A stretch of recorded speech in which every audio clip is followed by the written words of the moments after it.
Hi నమస్తే అండి. Sir వచ్చేసి బ్యాక్ పెయిన్ సయాటిక నొప్పితో చాలా బాధపడుతూ ఒక 4-5 హాస్పిటల్ తిరిగితే వాళ్ళందరూ కూడా సర్జరీ అని చెప్పారంట. నేను చెప్తా సార్, మీరు నమ్మండి. నేను ఇక్కడ చెప్పేది ఏంటంటే, నేను ఇంతవరకు ఒక వీడియో పెట్టాను. సర్జరీ అని ఎవరైనా మీకు ఏ డాక్టర్ కానీ సలహా ఇచ్చినట్లయితే, ఆర్థో డాక్టర్ కానీ, న్యూరో కానీ, సర్జన్ కానీ, సర్జరీ ఖచ్చితంగా ఈ బ్యాక్ పెయిన్కి సర్జరీ తప్ప వేరే మార్గం లేదని చెప్పినట్లయితే డైరెక్ట్గా నా దగ్గర రండి, ₹1 కూడా తీసుకోను, ఫీజు కూడా కట్టద్దు, ట్రీట్మెంట్ చేసిన తర్వాతనే నీకు నచ్చితే డబ్బులు ఇచ్చిపోని చెప్పిన. సార్ మేము వచ్చినప్పుడు లాస్ట్ వీక్ వచ్చినప్పుడు నేను చెప్పాను సార్, ఫీజు కట్టినా కట్టలేదు చెప్పండి సార్. కట్టలేదు అబద్ధం కదా సార్, నేను కట్టలేదు కదా, టోకన్ కూడా తీసుకోలేదు. నేనేం చెప్పిన సార్, ఇట్లా సర్జరీ అన్నారు, వచ్చిన సార్ అని చెప్పిన. నేనేమన్నప్పుడు ఫస్ట్ లోపల రండి, నేను డబ్బులు అడిగినా అడిగినా, నువ్వు ఇంత పడితే వేరే హాస్పిటల్లో పోతే, నేను హాస్పిటల్లో నేను బ్యాడ్ అని చెప్తలేను, నా ట్రీట్మెంట్ కూడా చెప్తున్నా అంతే. వేరే హాస్పిటల్ పోతే ఒక 10,000 కట్టండి, తర్వాత ట్రీట్మెంట్ చేద్దాం, స్టార్ట్ చేస్తాం, లేదా ఒక 10,000 అడ్వాన్స్ ఇవ్వండి, తర్వాత మీకు స్టార్ట్ చేస్తామని చెప్పి 100%. నేనేం చెప్పినా లైవ్ లో ఇదివరకే ఇప్పుడే నేను చెప్తున్నా, మీరు సర్జరీ అని ఎవరైనా మీరు డాక్టర్ సలహా ఇచ్చినట్లయితే డైరెక్ట్ రండి, ₹1 కూడా వద్దు. సార్ సర్జరీ అని చెప్పిన మాకు, మేము వచ్చినాం సార్, మేము తనలాడుతున్నాం, ఇట్లా ఘోరంగా ఉన్నాం, నేలే పరిస్థితిలో ఉన్నాం, రండి, మీరు వచ్చినట్టు సెట్ చేస్తా. సెట్ చేసిన తర్వాత నీకు ఇష్టం ఉంటే డబ్బులు కట్టలేకపోతే లేదు. ఏం సార్, అంతేనా? అంతే సార్. ఇష్టం ఉండి కట్టిపోయినా, ఇష్టం ఉండే సార్ కట్టండి. 3 సిట్టింగుల తర్వాత సార్, 3 గంటలు తర్వాత ఆల్మోస్ట్ పొద్దున 10 గంటలకు మీరు వస్తే ఈవినింగ్ వెళ్ళేటప్పుడు కట్టిపోయాను. అది కూడా మీ ఇష్టంగానే లేదా నేను మా ఇష్టంగా సార్, మీ ఇష్టంగా డబ్బులు ఎందుకంటే కట్టకపోయాను. ఇప్పుడు మాట్లాడదాం సార్. నమస్తే సార్, మీ పేరు, మీరు ఎక్కడి నుంచి వచ్చారు మన ఇక్కడికి కర్నూలుకి? నమస్తే, నా పేరు, మాది అనంతపూర్ జిల్లా, అనంతపూర్ రూరల్ మండలం, ఆకుతోటపల్లి విలేజ్. నా పేరు చంద్రశేఖర్.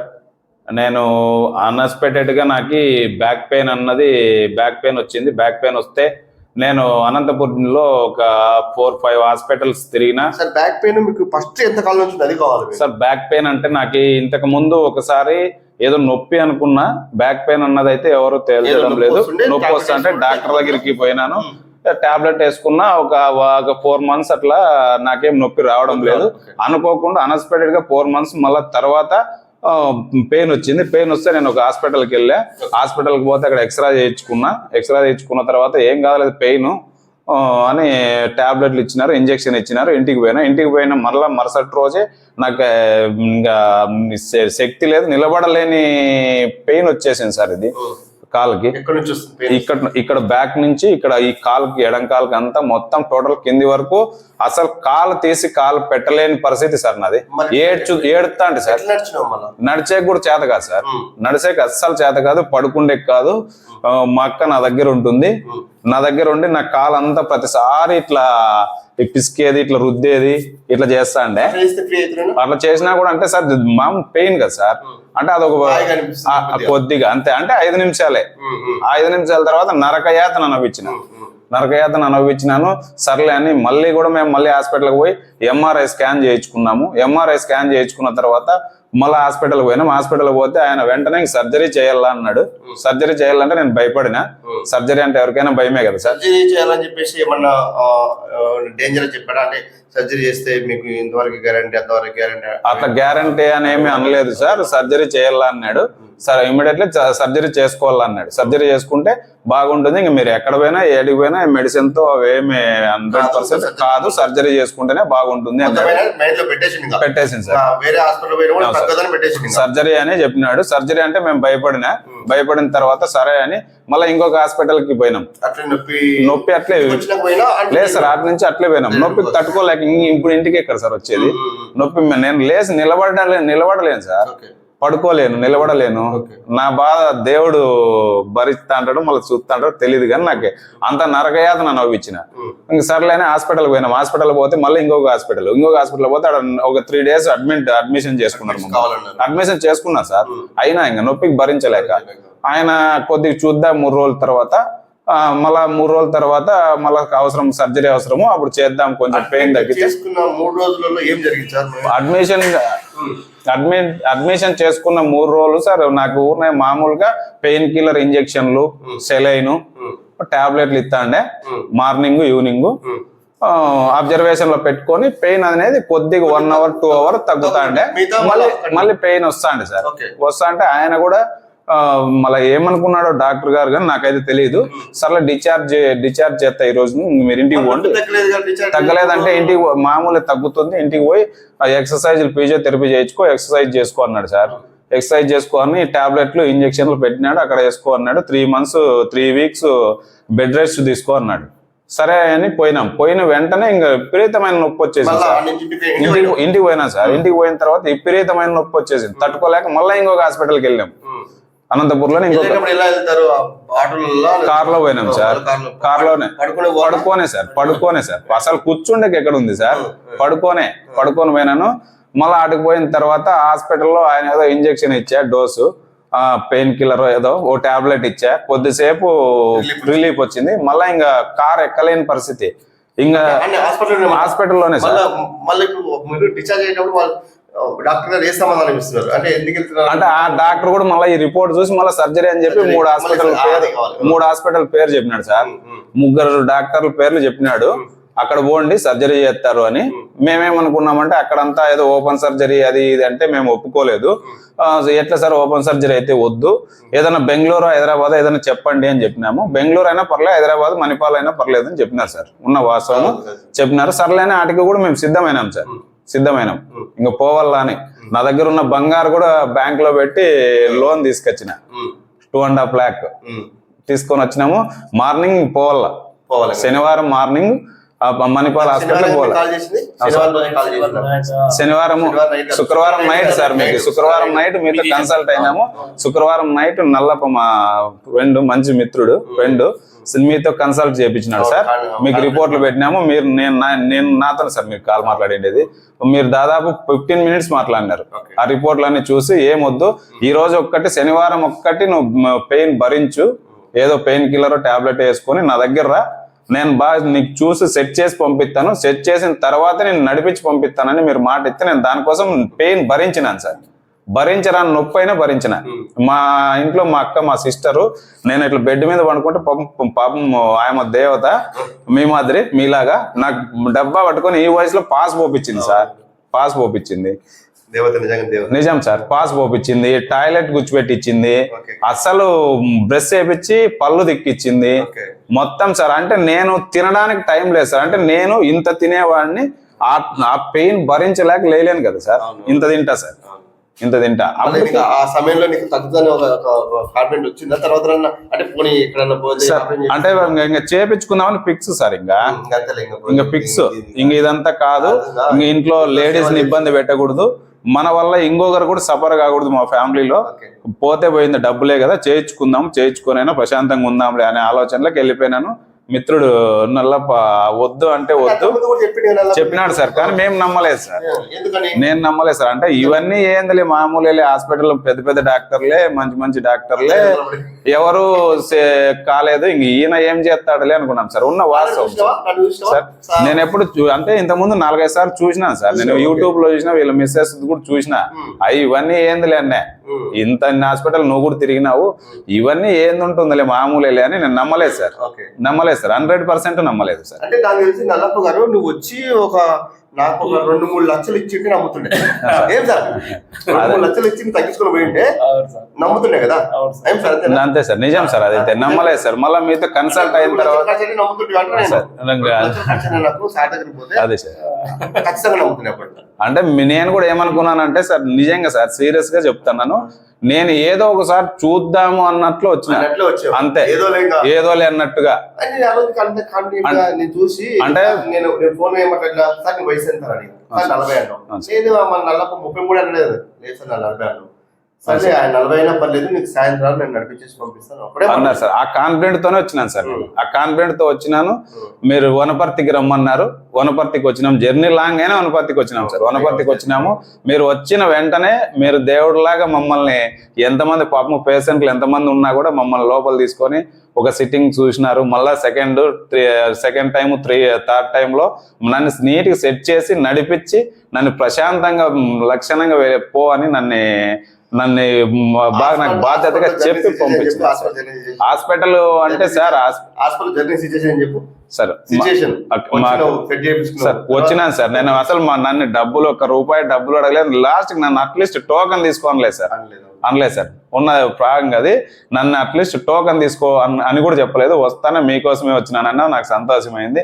వచ్చిన వెంటనే ఒక సిట్టింగ్ చూసినారు, బాగా నీట్ గా సెట్ చేసి నాకు ఒకసారి ఒక సిట్టింగ్ తర్వాత కొంచెం రెస్ట్ తీసుకోపో అన్నారు. రెస్ట్ తీసుకున్న తర్వాత మళ్ళీ సెకండ్ స్టెప్ లో సెకండ్ సిట్టింగ్ చేసినారు. పోయి భోంచేసుకొని రమ్మన్నావు.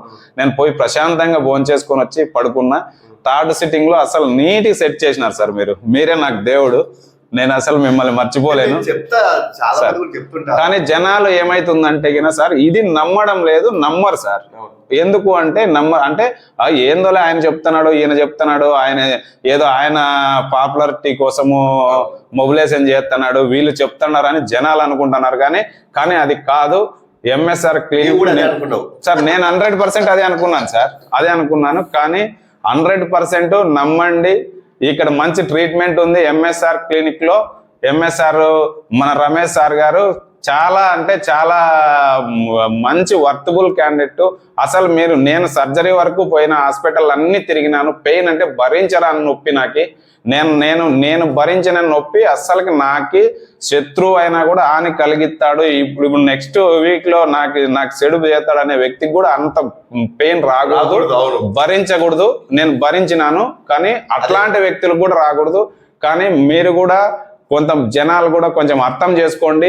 అంటే హాస్పిటల్సే కాదు, కొంతమంది ఇట్లాంటి రమేష్ సార్ గారు కూడా ఇట్లాంటి వాళ్ళు కూడా ఉంటారు. వీళ్ళ దగ్గరికి కూడా ఒకసారి విజిట్ చేయండి, రాండి. నా మాదిరిగా నాకు ఎంతైతే పెయిన్ ఉందో, నాకు ఎంతైతే బాధ ఉందో, ఆ బాధనంతా కూడా నేను తట్టుకొని సార్ దగ్గరికి వచ్చిన. నన్ను నీట్ గా సెట్ చేసి నిన్ను నడిపిస్తాను, నడుచుకుంటూ పోతావు అని చెప్పినాడు. ఈ రోజు ఆయన నాకు దేవుడు. నాకు ఎక్సలెంట్ గా నాకు ట్రీట్మెంట్ ఇచ్చినాడు, బాగా చూసినాడు. ఎక్కడ ఏ ఇంజక్షన్లు లేదు, టాబ్లెట్లు లేదు, ఒక మందులు లేదు. ఆయన చెయ్యి అట్లనో మళ్ళీ ఏమో ఆయన తెలియదు, కానీ ఆయన దేవుడు నాకైతే తెలియదు. నా దృష్టిలో అయితే దేవుడే ఆయన. నమ్మండి, ఒకసారి విజిట్ చేయండి, మీరు రండి. ఒకసారి చూసిన తర్వాత ఎక్కడెక్కడో పోయి ఆపరేషన్లు అంటారు, సర్జరీలు అంటారు, ఎక్కడెక్కడో లక్షలు గుంజుకొని మిమ్మల్ని గాలికి వదిలేస్తున్నారు. అవన్నీ నమ్మద్దండి. పెయిన్ కిల్లర్ టాబ్లెట్లు అంట, ఇంజక్షన్లు అంట, ఇవన్నీ ఏవి నమ్మద్దండి. ఒకసారి ఇక్కడ ఎంఎస్ఆర్ క్లినిక్ మన కర్నూలులో అవైలబుల్లో ఉంది, వనపర్తి కూడా ఉంది. ఇంకా 3 బ్రాంచ్లు ఉన్నాయి సార్. ఒకసారి రండి, కలిసండి, ఈ ట్రీట్మెంట్ తీసుకోండి. తీసుకున్న తర్వాత మీకు నమ్మకం కలిగింది, నాలాగా నమ్మకం కలిగింది అంటేనే మీరు నెక్స్ట్ స్టెప్ వేసి ఇంకా 10 మందికి చూడండి, 10 మందికి చెప్పండి, 10 మందికి మంచి చేసిన వాళ్ళు అవుతారు.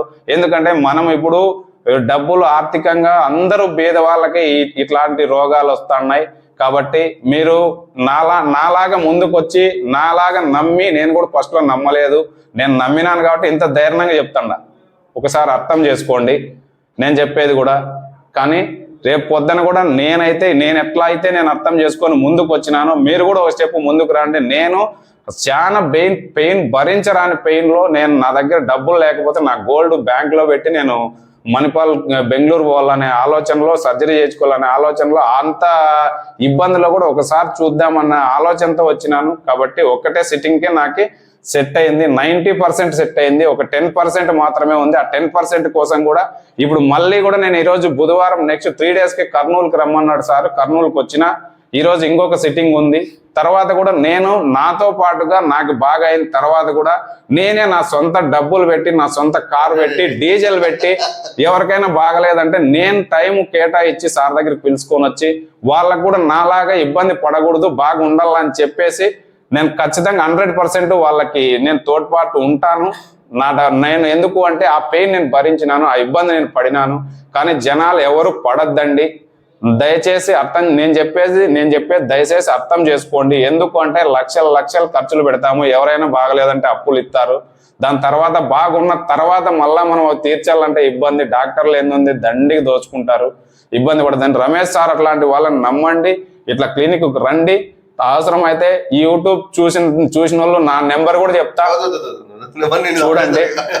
ఒకవేళ నాకు ఓపిక ఉంది, ఎందుకంటే ఆ పెయిన్ నేను భరించినాను కాబట్టి ఒకసారి వచ్చి విజిట్ చేయండి.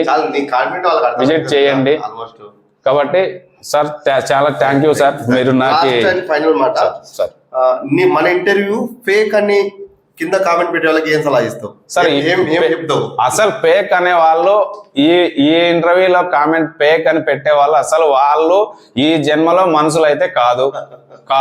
ఆ ఫేక్ అని పెట్టే వాళ్ళు దయచేసి ఆ ఫేక్ అని పెట్టద్దండి. 100% నిజం, ఇది నిప్పులాంటి నిజం. కాబట్టి మీరు ఒకసారి ఫేక్ అని పెట్టే వాళ్ళు మీరే వచ్చి విజిట్ చేయండి, చూడండి. మీకు ఏదైనా బాగలేదంటే మీకు సంబంధించిన వ్యక్తులను పిలుచుకొని రండి. ఆ తర్వాత మీరు చూసిన తర్వాత ఫేక్ అని పెట్టండి. దానికి మేము కూడా సహకరిస్తాము. మేము కూడా మీకు నచ్చినట్లుగా మీకే సలహా చెప్తాం. Okay, thank you so much. Thank you అండి. మీ ఇంటర్వ్యూ కూడా చాలా మందికి ఆదర్శంగా కావాలి. 100% ఆదర్శంగా కావాలి. ఎందుకంటే చాలా మంది ఇప్పుడు ఈ బాబు అయితేనేమి, సార్ అయితేనేమి, ఆయన కూడా ఒకసారి కరెక్ట్ గా ఈ పొద్దుటికి 4 నెలలు అవుతుంది, సార్ దగ్గర 2 నెలలు కాబట్టి ఎవరు నువ్వు చిన్న కాబట్టి పక్కనే సెట్ అయిపోయింది. ఎక్క ఉన్నాడు కాబట్టి కూర్చోలేకుండే నమ్మడంలే. కానీ 10 మాటలు కాకుండా 12 మాటలు పోదాం ఎదబడిస్తున్నారు. 2 ఇయర్స్ 20 సంవత్సరం చదువు వేస్ట్ అయిపోయా. బీటెక్ 3rd ఇయర్ కానీ అయితే కానీ పిల్లోడు కాదని బాగుంటుందిలేండి. అసలు మీరు ఆలోచించద్దండి, చాలా బాగుంటుంది. మీరేం టెన్షన్ తీసుకోవద్దండి. రమేష్ సార్ ఉన్నారు. అసలు ఎవరికైనా బాధ అనేది ఉంటుంది. మీరు అక్కడ టైం వేస్ట్ చేసిండొచ్చు, ఇక్కడ వచ్చిన తర్వాత బాగుంది. ఇప్పుడేం బాగుంది కదా మీకు ప్రశాంతంగా. నాలాగే మీ బాబు కూడా ప్రైవేట్ హాస్పిటల్ లో పోలేదు సార్. గవర్నమెంట్ ఇప్పుడు ఫస్ట్ బెంగళూరు రూపాయల ట్రీట్మెంట్ ఉంది కదా, మా అక్కకి బాగైంది అన్నమాట.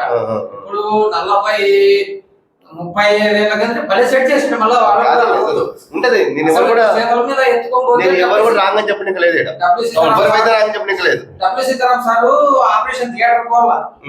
థియేటర్ పోతే మళ్ళా మా అన్న ఈ తోలకొచ్చి ఇటు పంపించిన ఆయన వద్దు ఆమె ఇబ్బంది పడుతుంది అని మీరు ఆయన మా రాధకోటాలో ఆయన వచ్చి వాళ్ళ బెంగళూరులో రూపాయల ట్రీట్మెంట్ పెద్ద మనిషి ఉండే ముసలి ఆయన ఇట్లా చేత మీద కార్లో ఎత్తుకోకపోతే అంటే ఎమ్మిడిగా నడుచుకుంటూ వచ్చేటట్టు చేసినాడు. ఇదే ట్రీట్మెంట్ కొంచెం చేంజ్ అన్నమాట. మనం ఆ నమ్మకంతో మనం 2 నెలలు బయట వేసాయి కదా, 2 నెలలు తిరుగుకుంటా 4 మాటలు పోయినాము. 6 రోజులే కదా, 6 రోజులే కాబట్టి పట్టు అయిపోయింది. మీరు అంటే 2 నెలలు ఇట్లా ట్రీట్మెంట్ అది కొంచెం మొరట. క్లాస్ కొంచెం చదువుకున్నాడు కాబట్టి లోక జ్ఞానం అనేది ఈ లైన్ లో పోతున్నాడు. అది మొరట అనమాట. చదువులే ఏం ఇప్పుడేం బాబుకు బాగుంది కదా ఇక్కడ వచ్చినప్పటికి ఇప్పటికి టాబ్లెట్ వాడడం లేదు. అసలు టాబ్లెట్ రాసించి తీసుకోకపోయినా వాడలే. నా మాదిరిగా 100% మా తమ్ముడు మాదిరిగా నా మాదిరి ప్రశాంతమైన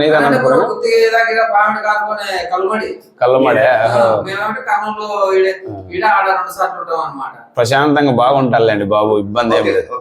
థ్యాంక్ యూ ఒకసారి. Thank you so much. Please అందరూ కూడా సబ్స్క్రైబ్ చేసుకోండి. Thank you so much.